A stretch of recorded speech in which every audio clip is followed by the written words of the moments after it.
Valkyrie build. I still don't see any Valkyries, but Archer's coming up at that secondary from sKyHigh, and if he has Valkyries, just a few turrets and a Valkyrie or two, that's enough to defend even against a decent group of mutas. I've seen it done by Flash, especially. Flash is utilized very well. Goliaths are going to help inside the main, but at that third, there's a fourth turret on the way. That's already pretty nice, but one Valkyrie right now would be a big boon. Just right here to help out that Natural Expo. Mule is actually going to fly into the main. That's a bad idea. Taking missile fire. Continue flying. You're going to take even more missile fire. Terran boosters I don't think are ready yet, but they will be ready. And once that happens, you're in trouble. RorO expanding at the 6, so he's going for another base beyond the eggs. He's going to try to overexpand sKyHigh here, kind of box him in. But I think Sky is still going to be able to pick up his natural expo without any too much trouble. Going to go for this secondary right here. There are 4 turrets up, 5th on the way. No Valkyrie that I can see yet. And if not Valkyrie, I'm wondering whether Sky is actually thinking of something completely different. You know, like, and now for something completely different. Build order with 0 Valkyries. I don't know. I bet somebody could make like a Monty Python StarCraft mix and make it hilarious, but you know, me right now with nothing but tea to keep me going after a very tiring day where I had no sleep and just hung around at home, I don't know. No, I'm sorry. Finally there, see a Valkyrie flying around. Valkyrie reporting. Yeah. So we're going to be finally seeing some Valkyrie Goliath action. So I definitely think this guy is going to be very well defended against his mutas, but RorO is already working on this 4th. Still flying around those mutas, not really accomplishing anything at all with them. But at the very least, he's keeping Sky inside of his 2. But I don't think it's going to last for very long because he's moving out with a Valkyrie, with those Goliaths across the map. Don't think that's really going to be much to threaten the Natural Expo. Just going to see additional creep count being put down. I think overall, RorO is going to have enough to hold that. And RorO eventually is going to be able to pick up that secondary inside his main, beyond the eggs inside of his own main. So he's going to be able to safely take that eventually. But sKyHigh, I think, now can safely pick up his own 3rd. So he's going to continue getting back into this. Well, not really getting back into this, but playing this game. Scourge and mutas. Scourge, very important to pick up those Valkyries.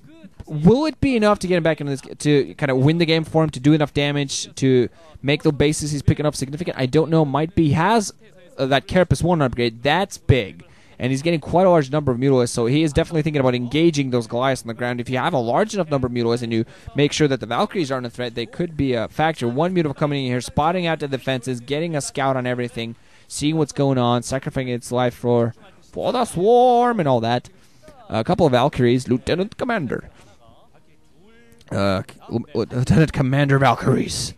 I think in actually StarCraft 2, apparently, from what I heard, that players don't get ranks until they start killing stuff. And like when you've killed a certain amount of stuff, then you get ranks, Terran players.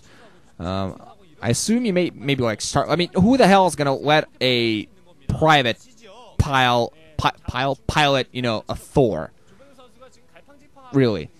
Anyway, Goliath's moving out across the map now. Mutalisks flying across the map now, and neither force is going to meet each other. A lot of turrets here at the secondary, and sKyHigh needs to keep that alive. He's going to have some Valkyries that might get taken out by the Scourge. Has to be very careful, of course. Very hard to pick off the Scourge Valkyries. Mutalisks just coming in.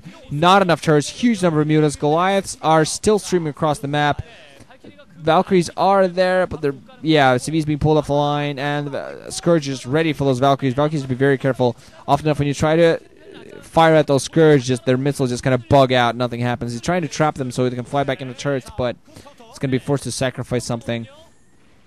Goliath's now moving across the map, and actually the Goliath might actually do some significant damage with this. Actually, the Valkyrie's even flying away. He's apparently, yeah, sacrificing his entire secondary. Only one base right now here for sKyHigh. He's going to go for this.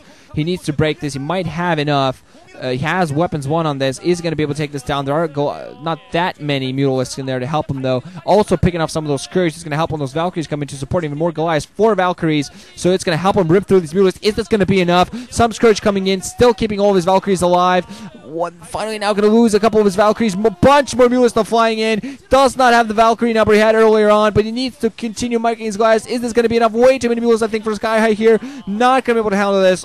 All those mutalisks just rip anything apart.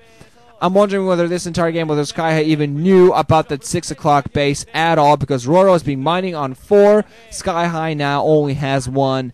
And you can look at the saturation. That is not the saturation you want from one base. Unfortunate for him to have to sack that secondary. RorO getting himself ready to expand again. And he looks to be in significant control of this game. 2 evolution chippers, 1 Hydrate, and he's just going to switch up. He has the resource. He has way too many mutas than to do anything with. And GG sKyHigh. sKyHigh GGs? Oh, God, I've been doing that. GG sKyHighs. That's what I was going to say. Anyway, sKyHigh GGs before he, rather than making the game, last much longer when he knows he's lost. I've done this a lot lately. I think it's some sort of, like, disorder or some little thing. I think it has a name for it when you're going to say something, but then you replace the words. Like, right now, I was going to say sKyHigh GGs. Instead, I almost said GG sKyHighs. And I've said the same thing, like, where you are going to say 2 words, like a short sentence, but you replace the first letter of the first word with the first letter of the second word, and you kind of flip them. So, sKyHigh GGs would be G-High sKyGs, I don't know, something like that. Anyway, that's going to be it for Group B. Going to move on to the next group tomorrow. Not quite managing to get this out the day it comes out because I get the source vids a little late. But the second day, it's not always possible, but, I try my best. So anyway, my so far predictions pretty good. So first 2 group predictions are pretty good. Players are predicted. I've gotten out. We're going to see how long my predictions keep up.